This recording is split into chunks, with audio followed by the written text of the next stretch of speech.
এই ভিডিওটা হচ্ছে 2 তারিখের। 2 তারিখে ছিল আমার বান্ধবীর ছেলের বার্থডে। সেই উপলক্ষে আজকের ভিডিওটা। প্লিজ সবাই শেষ পর্যন্ত দেখো, আমার রিকোয়েস্ট রইল। ভিডিওর শেষে আছে প্রচুর আনন্দ। হ্যালো এভরিওয়ান, গুড মর্নিং সবাইকে। কেমন আছো সবাই? আশা করছি সবাই অনেক ভালো আছো, আমিও মোটামুটি ভালো আছি। এই ভিডিওটা হচ্ছে 2 তারিখের। প্রায় অনেক দিন হয়ে গেল আমি ভিডিও আপডেট দিতে পারছি না, তার কারণ আমার ছেলে মেয়ে দুজনেরই কিন্তু পরীক্ষা চলছিল। আর বুঝতেই পারছো, আমার কিন্তু ওই একটা রুমের মধ্যেই সব কিছু অ্যাডজাস্ট করতে হয়।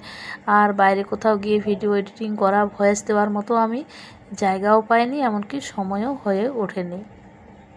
তো সেদিনকে যেমন আমি প্রত্যেক দিন ঘুম থেকে উঠি 4:45-র সময়, ঘুম থেকে উঠে নিজে একটু ফ্রেশ হয়ে নিয়ে 4:30-র সময় মর্নিং ওয়াকে গেছিলাম। তো আমাদের কাকিমা ফুল ভীষণ ভালোবাসেন, যেখানে ফুল দেখেন 2-4টে গোবিন্দর জন্য ফুল নিয়ে আসেন। তো গাছের কয়েকটা ফুল তুলে তারপর চলে এসেছিলাম সবজি মার্কেটে। তো এই সবজি মার্কেটে আসার একটাই কারণ, প্রত্যেক দিন আমরা যেটা খেতে ইচ্ছে করে সেই টাটকা সবজিটা নিয়ে যাই। তো আজকে নিয়েছিলাম লাউ আর শাক। তারপর এখানে চলে এসেছি চকবাজার, মানে আমাদের কালী মন্দিরের কাছে। দেখতেই পাচ্ছ দু সাইডে কিন্তু চকবাজারে ফুল বিক্রি হয় প্রতিদিন মায়ের পুজোর জন্য। এমনকি টাউনে বুঝতেই পারছো সবাই নিত্য পূজার জন্য ফুল কিনে নিয়ে যায়। এখানে গাছের থেকে তোলা ফুল কম পাওয়া যায়, সেই জন্য। তো এই হচ্ছে আমাদের বড় কালী মন্দির এবং দুর্গা মন্দির, সাথে রয়েছে গণেশ মন্দির। তো সকালবেলাটায় চারদিকের মন্দির দর্শন করতে করতে আসা খুব ভালো লাগে এই ব্যাপারটা। আর কাকিমা এত স্পিডে হাঁটে, কি আর বলবো, আমাকে তো ধরাছোঁয়ার বাইরে। মানে আমি যদি 10 সেকেন্ড দাঁড়াই, কাকিমা হয়তো 10 হাত দূরে চলে যায়, অনেকটা দূরে চলে যায়। আমি আবার দৌড়ে গিয়ে কাকিমার সঙ্গে যাই আর কি। তারপর এই যে আমাদের জেলেপাড়ার মন্দির হয়ে সোজা আমাদের ঘর চলে আসি। এসেই এই যে পুজোর ব্যবস্থা হয়ে গেছে, ভিডিওটা স্নান টান করার পর শেয়ার করছি। আর বাসি কাজকর্ম তোমাদের সঙ্গে শেয়ার করলাম না, ভিডিওটা অনেক বড় হয়ে যাবে সেই জন্য। তো দেখতেই পাচ্ছ একদম টাটকা টাটকা ফুলগুলো দেখতে এত ভালো লাগছে, কি আর বলবো। আর বললাম যে শাক কিনেছি আর লাউটা রয়েছে ব্যাগের মধ্যেই। আমার এই জায়গাটা, মানে রান্নার জায়গাটা ভীষণ ছোট, সেই জন্য সব কিছু আর আমি শেয়ার করতে পারি না। যাই হোক, পুজোটা দিয়ে আসছি, তারপর দেখা হচ্ছে তোমাদের সঙ্গে। সেদিনকের খাবারে ছিল, মানে ব্রেকফাস্টে কিছুটা পরিমাণ হালুয়া। তো হালুয়া বানালে আমি চেষ্টা করি একটু সবজি অ্যাড করে দেওয়ার, তার কারণ বাচ্চারা এমনিতে সবজি খেতে চায় না। আর গাজরটা বাচ্চাদের পক্ষে ভীষণই ভালো, তবে আমার ছেলে মেয়ে দুজনেই কাঁচা গাজর চিবিয়ে খেতে চায় না, মানে একটু শক্ত লাগে, তো সেই জন্য। তাই আমি চেষ্টা করি মাঝে মধ্যে ওদেরকে গাজর, আলু, বিনস, বিট দিয়ে ভেজে দেওয়ার, আর চেষ্টা করি কিছুটা পরিমাণ হালুয়া করে দেওয়ার। তবে এখন যেহেতু সিজন শেষ, আর খুব বেশি বিট গাজর অতটাও পাওয়া যাচ্ছে না, পাওয়া গেলেও অতটা টেস্ট ভালো হয় না, সেই জন্য যে কটা দিন পেরেছি ওদেরকে করে খাইয়ে দিয়েছি শীতকালে। তারপর দেখো এখানে আমি হালুয়াটা বানাচ্ছি, একটু বেশি পরিমাণ তেল দিয়েছি, তারপর দিলাম কাঁচা লঙ্কা ফোড়ন, আর দিলাম আদা গ্রেড, রসুন গ্রেড। তারপর একসঙ্গে সমস্ত সবজিটাই ধুয়ে রেখেছিলাম, একটা বড় পেঁয়াজ দিয়েছিলাম, 2টো আলু আর 3টে গাজর। এই হচ্ছে সবজি। আর হচ্ছে যে 10 মিনিট মতো সুজিটা আমি ভিজিয়ে রাখি, তাহলে বেশ ভালো হয় সুজিটা, মানে ভিজিয়ে রাখলে। অনেকে আবার সুজিটা ভেজেও করে, মানে ভেজে তুলে রাখে, আবার সবজির সাথে পরে অ্যাড করে জল দিয়ে ফুটিয়ে নেয়। আমি কিন্তু সেরকমটা করি না, আমি আগে সবজিটা ভাজি, আর তেলটা যেহেতু বেশি পরিমাণে দেওয়া থাকে, সেই তেলের মধ্যেই সুজিটা অ্যাড করে দিই, তারপর হয়ে যায় সুজির হালুয়াটা আর কি। তোমরা যারা এতক্ষণ ধরে আমার ভিডিওটা দেখছো, তোমাদের কাছে একটাই রিকোয়েস্ট, কে কোথা থেকে আমার ভিডিওটা দেখছো অবশ্যই জানাবে কমেন্টে। আর যদি কোথাও কোনো অংশে ভালো লেগে থাকে, তাহলে আমার চ্যানেলটিকে সাবস্ক্রাইব করে মিষ্টি একটা লাইক কমেন্ট করে দিয়ে আমার পাশে থেকে যেও। বুঝতেই পারছো, সংসারের কাজকর্ম করে ভিডিও শেয়ার করাটাও কিন্তু এতটাও সহজ নয়। যারা ভাবো যে 10 মিনিটের ভিডিও বানায় সারাদিন আর কি করে, তাদেরকেই বলবো, যারা ভিডিও বানায় তারাই জানে এই ব্যাপারটা, যে কতটা পরিশ্রম করতে হয় একটা ভিডিওর পেছনে।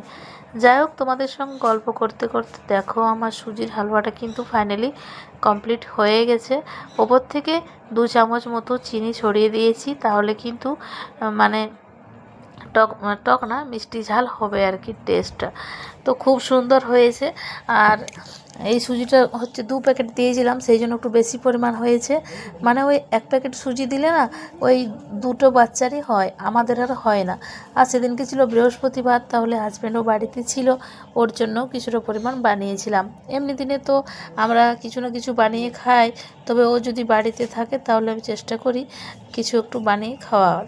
তারপর দেখো দুপুরবেলায় খাওয়া দাওয়া সেরে এখন বিকেলের জন্য প্রস্তুতি নেব হচ্ছে বার্থডে পার্টিতে যাওয়ার জন্য। তো দুপুরে সেরকম কিছু আয়োজন করিনি, যেহেতু আমরা বিকেলবেলায় যাব খেতে, সেই জন্য। তো হালকার মধ্যেই করেছিলাম লাউয়ের সবজি, শাক ভাজা আর একটা করে ডিম ভাজা। এই ছিল সেদিনকে দুপুরের মেনু। আর এদিকে আমার সঙ্গে যাচ্ছে আমাদের গনু। তো গনু কিন্তু এখন ক্যামেরাতে খুব ভালোভাবে হাই করতে পারে, মানে ক্যামেরা অন দেখলে ও আগে হাই করবে আমাদের আগে। তো এটাও আমার দেখে দেখেই শিখেছে, যখনই বলি বাবু হাই করে দাও তো ও কিন্তু হাই করে দেয়। সাথে কিন্তু আমার পুরনো বাহন রয়েছে আমার সঙ্গে, মানে ওই যে আমাদের দিয়া। আগে তো যে জায়গায় যেতাম ওকে নিয়ে যেতাম, এখন একটু বড় হয়েছে, টিউশন স্কুলের চাপ বেড়েছে, সেই জন্য আর খুব একটা নিয়ে যাওয়া হয় না। তাছাড়াও সঙ্গে এখন গনুবাবু থাকে, আর কটা বাচ্চা নিয়ে যাব বলো, থাকে আমার ছেলে গনু, সেই জন্য ও এখন খুব একটা যেতে পারে না। তো আজকে যেহেতু বার্থডে পার্টিতে যাচ্ছি, তাই ওকে নিয়েই এসেছি যে চলো তুমিও ঘুরে আসবে। তারপর এসেই দেখি ওদের ডেকোরেশন শুরু হয়ে গেছে। আর এদিকে আমাদের গনুবাবু এত দুষ্টুমি করছে, চারদিক ছড়িয়ে ছিটিয়ে একাকার করে দিচ্ছে। আর বার্থডে পার্টি বলো আর যে কোনো অনুষ্ঠান, আগে তো ছবি তুলতে হবে, তাই এখানে সমস্ত বাচ্চাদেরকে একসঙ্গে দাঁড় করিয়ে ছবি তুলে দিচ্ছে। আর আমার বান্ধবী বলছে যে গনু যখন এসেছে গনুর ছবিটাও থাক। ওরা কিন্তু ক্যামেরা দিয়ে পুরো ভিডিও এমনকি ছবি তুলেছে। সামনে রয়েছে ফ্যামিলির অনেক মেম্বার্স, মানে আমার বান্ধবীর শাশুড়ি, শ্বশুরমশাই, ননদ, ঠাকুরজি, তারপর হচ্ছে যে ভাই, ভাইয়ের বউ, সবাই, মানে একটা নয় 2টো পরিবারের সবাই এসেছিলো আর কি, মানে আমার বান্ধবীর হাজব্যান্ডের পরিবার, এমনকি তার পরিবার, আর সাথে ছিলাম আমরাও। তো আজকের এই শুভ দিনে তোমরা সবাই আমাদের অর্ণববাবুকে খুব খুব আশীর্বাদ করো, ওর দীর্ঘায়ু কামনা করো এবং ভালো সুস্থ যেন সব সময় থাকে, আর মনের মতো মানে একজন ভালো মানুষ তৈরি হয় আর কি। এই জেনারেশনে একজন ভালো মানুষ তৈরি করা একটা মা বাবার কাছে একটা সন্তানকে তা ভীষণ বড় টাফ। তার কারণ টাকা পয়সা গাড়ি বাড়ি সবাই করে দিতে পারে, একজন সুস্থ স্বাভাবিক আর সুস্থ মস্তিষ্কের মানুষ তৈরি করাটাই হচ্ছে বড় চাপের ব্যাপার। দিন দুনিয়া এত খারাপ, সেই জন্যই বললাম আর কি। তো যাই হোক, এমনিতেও আমাদের অর্ণববাবু খুব ভালো ছেলে, খুব কথা শোনে, আর আমাকে তো খুব ভালোবাসে। বারবার করে বলছে আন্টি তোমাকে আসতেই হবে। আমার কিন্তু যাওয়ার কোনো রকম প্ল্যান ছিল না, ওর কথা রাখার জন্যই আমার যাওয়া। 8টার সময় পৌঁছেছিলাম তাদের বাড়িতে। যাই হোক, মা বাবার আশীর্বাদ এবং ভালোবাসায় আর বড়দের আশীর্বাদে আজকের দিনটা ওর খুব ভালো কেটেছিল। তারপর এখানে রয়েছে দিদুন, ঠাকুমা, পিসিমণিরা, মানে পরিবারের সবাই যদি এক কাছে থাকে একটা কোনো অনুষ্ঠানে, বুঝতেই পারছো কতটা আনন্দ হয় আর কি। আর সাথে যদি মানে ছোট ছোট বাচ্চা থাকে তাহলে তো আরও ভালো হয় ব্যাপারটা। সবাই এক এক করে অর্ণববাবুকে কেক খাওয়াচ্ছে, এমনকি আশীর্বাদ করছে। তো যাই হোক, লাস্টে কিন্তু আমাদের গনুবাবুর সঙ্গেও একটা ছবি তুলেছিল। আর এখানে গনু তো একা খেতে পারবে না, তাই ওকে কেক আর মিষ্টি ওর জেঠু খাইয়ে দিচ্ছে। হ্যাঁ, আমরা মারও তো বাচ্চাদের খেয়াল রাখি, বাচ্চাদেরকে ভালোবাসি, কিন্তু বাবারাও কোনো অংশে কম নয়। আমি ওদিকে বান্ধবীর সাথে ব্যস্ত ছিলাম দেখে এসে দেখি যে গনুবাবুকে খুব সুন্দর খাইয়ে দিচ্ছে। তারপর খাওয়া দাওয়া তোমাদের সঙ্গে শেয়ার করা হয়নি, গনুকে খাইয়ে দিচ্ছিলাম। এখানে আমাদের খাওয়ার প্লেস ছিল, জমিয়ে খাওয়া দাওয়া করেছিলাম। বার্থডে পার্টিতে যা যা থাকে আর কি, কেক, পায়েস, চাটনি, পাঁপড়, মিষ্টি, চিকেন, এইসব নিয়ে জমিয়ে খাওয়া দাওয়া করে। আর আমার বান্ধবী বলছে খাওয়া দাওয়া তো হলো, একটু ডান্স করে যাও। আমার ছেলের এই শুভ দিনে একটু না আনন্দ করলে হয় বলো? তো আমার বান্ধবীর যে ওই নীল শাড়ি পরে রয়েছে, সে কিন্তু খুব ভালো আমাদেরকে নিয়ে টেনে টেনে সবাইকে বলছে একটু আনন্দ করো না, জীবনে আর আছেটা কি, এই ছোট ছোট স্মৃতিগুলো, সুন্দর মুহূর্তগুলো থেকে যাবে ক্যামেরাবন্দি হয়ে, আর থেকে যাবে আমাদের মনের ঘরে বন্দি হয়ে, যে হ্যাঁ আমরা সেদিনকে কতটা না আনন্দ করেছিলাম। তো আজকের ভিডিওটা এই পর্যন্তই, দেখা হচ্ছে নেক্সট ভিডিওতে। টাটা সবাই।